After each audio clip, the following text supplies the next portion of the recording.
কেমন আছো বন্ধুরা? আশা করছি সবাই খুব ভালো আছো। প্রিয়াঙ্কা মুখার্জির আরও একটি নতুন ব্লগে তোমাদেরকে স্বাগত জানাই। আজকের ব্লগটা একদম সকাল থেকে শুরু করছি। এই চোখটা দেখাচ্ছি তার কারণ হচ্ছে আগের দিন রাত্রেবেলায় আমার ভীষণ একটা জোর আঘাত লেগেছিল খাটে, আর একদম সকালবেলায় সেটা কালশিটে পড়ে গেছে। তাই তোমাদেরকে একটু দেখালাম।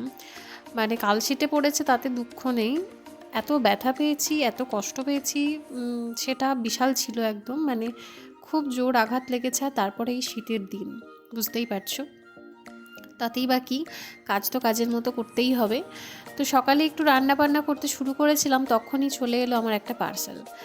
তো পার্সেলটা নিয়েই আবার চলে গেলাম রান্না করতে। আর এটা আমি অর্ডার করেছিলাম মিশো থেকে। এটা একটা আমার ঘরেরই জিনিস। তো পার্সেলটা পরে খুলছি, আগে একটু রান্না বান্নাটা করে নিই। তো গ্যাসে দিয়ে দিয়েছি আমি কড়াই। তার মধ্যে আমি একটু তেল দিয়ে মাছ ভেজে নিচ্ছি, কারণ দিনে হচ্ছে আমাদের মাছের ঝোল হবে, তো সেটারই প্রিপারেশন নেওয়া। আর সত্যি কথা বলতে মাছ ভাজা খেতে আমার এত ভালো লাগে, আমার ইচ্ছে করে যে এই মাছটা ভাজতে ভাজতে আমি খেয়ে ফেলি। এটার ঝোলে দেবো আমার ইচ্ছে করে না। সত্যি কথা বলতে গরম মাছ ভাজা ভীষণই প্রিয় আমার। কিন্তু আমাদের বাড়িতে কি বলবো, প্রায় প্রতিদিনই মাছ আসে। তো যেহেতু আমাদের কিনে মাছ খেতে হয়, তাই 2 পিস মাছ ওভাবে আমাদের খাওয়া হয় না। 2 পিস মাছ খাওয়া যাবে, তাহলে ধরো রাত্রের আর দিনের তাহলে হবে না। তুলে আমি যদি একসঙ্গে 2 পিস খাই তাহলে আমার রাত্রে হবে না। তো এরকমই আমাদের বাড়িতে সবাই দিনে 1 পিস, রাতে 1 পিস, এরকমই আর কি ব্যাপার। আর আমাদের গ্রামে যেহেতু পুকুর ছিল, তাই আমাদের বাড়িতে যখন আমার গ্রামের বাড়িতে বলছি, আমার বাবার বাড়িতে বলছি, সেখানে যখন মাছ ধরা হতো সেদিন আমাদের বাড়িতে যখন মাছের রান্না হতো, তো সমস্ত কিছু মাছেরই হতো। মাছের টক, মাছের ঝোল, মাছ ভাজা, 3টে আইটেম হতো। 3টে আইটেমই মাছ দিয়েই হতো। তার ফলে কি হতো, আমার মাছের প্রতি বাড়িতে আমি কোনো ইন্টারেস্টই থাকতো না। মাছ দেখলেই আমার মনে হতো বাবা কি অ্যালবেল করছে গা, ভালো লাগছে না মাছ খেয়ে, মাছ মাছ ঢেকে উঠছে, এরকম ব্যাপার ছিল।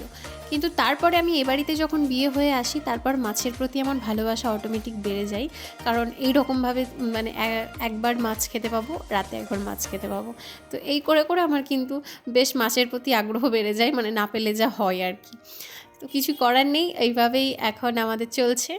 আর এটাতে কোনো খারাপ বা আমার খারাপ লাগছে বা কষ্ট হচ্ছে সেরকম কোনো ব্যাপার নেই, আমার ভালোই লাগছে। আর কোনো জিনিস আমরা বেশি পেয়ে গেলে না, আমাদের সেই জিনিসটার মর্যাদা থাকে না, এটা আমি খুব ভালো বুঝেছি।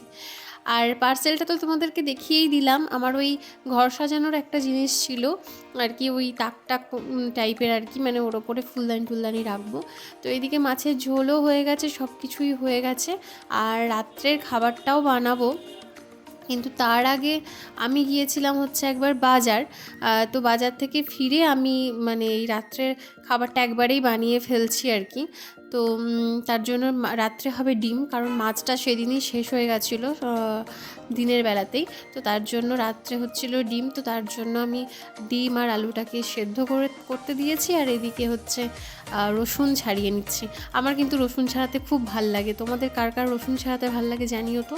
অনেকে রসুন ছাড়াতে পছন্দ করে না, আমি কিন্তু একদম নিট অ্যান্ড ক্লিনভাবে রসুন ছাড়াই। রসুনের খোসা একদম লেগে থাকে না। আমার মা আবার ভালোভাবে রসুন ছাড়াতে পারে না, আমার মা খুব খিচিবিচি করে রসুন ছাড়ায়, কিন্তু আমি একদম নিট অ্যান্ড ক্লিন ছাড়াই। আমার খুব ভালো লাগে রসুন ছাড়াতে। তারপরে এইদিকে হচ্ছে আমাদের ডিমের ঝোল রেডি হয়ে গেছে। আমি এখানে একটু টেস্ট করে দেখছিলাম কেমন হয়েছে। আর সত্যি কথা বলতে আমরা কিন্তু খুব লাইট খাবার খাই আমার বাড়িতে, স্পেশালি আমার শ্বশুর বাড়িতে। এবং আমিও লাইট খাবার খেতে ভীষণই পছন্দ করি ডেলি বেসিসে। আর মাঝে মধ্যে হ্যাঁ রিচ রান্না হয়, কিন্তু খুব কম হয় সেটা। আর এই যে বাজার থেকেও আমি চলে এসেছি, বাজার থেকে এই কমলা লেবু নিয়ে এসেছি, মটরশুঁটি নিয়ে এসেছি, গাজর নিয়ে এসেছি, হলুদ ক্যাপসিকাম নিয়ে এসেছি। হলুদ ক্যাপসিকামটা আমার এত ভাল লেগেছে যে আমি হলুদ ক্যাপসিকামটা নিয়ে চলে এসেছি। আবার সবুজ ক্যাপসিকামও নিয়ে এসেছি, সেটাও খুব ভাল লাগে। এই শীতকালে তো এখন বিভিন্ন রকম সবজি রান্না করেই মজাই লাগে আমার কড়াই রান্না করতে। এত সবজি দেখি, এত ভাল লাগে। আর ভাবছি বিকেলে একটুখানি চাউমিন বানাবো, তো তার জন্যই আর কি সবজিগুলো নিয়ে এসেছি।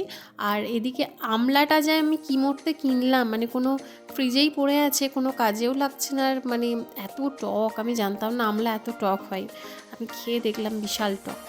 তো এইদিকে হচ্ছে এগুলো সব ছাড়ানো হয়ে গেছে।